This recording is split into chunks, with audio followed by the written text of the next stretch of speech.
Hey there, Dr. Mark McCawley, and today I'm going to talk about what to expect with an extraction and a bone graft.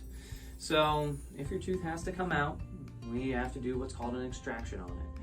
So, we'll get you in, we'll get you numb, we'll go over some paperwork with you, and then we can go ahead and we can actually start working on that tooth. So, once it's numb, you won't feel anything besides some pressure, but what we typically do is we wiggle on the tooth until eventually that tooth comes out.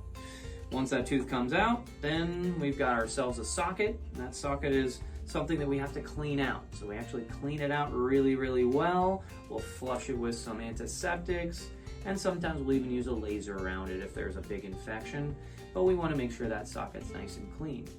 Once we've cleaned it out, then we can put bone grafting material in there. So bone grafting is like a particulate that actually goes inside here, and we fill that socket up with bone grafting material, and we can actually suture on top there. So once everything's nice and stitched closed, then you can go home. Just avoid the area for a little while. Don't brush it, don't knock any stitches out. We'll give you some antiseptics so you can spray that area or rinse with antiseptics, and that way it'll keep it nice and clean for you. After a few weeks, if we use non-resorbable sutures, we'll get you back and we'll remove those stitches for you, but it should be well on its way to healing at that point. It does take about 4 months for that bone graft to heal before you can look at placing an implant in that area. So that's what to expect with an extraction and a bone graft.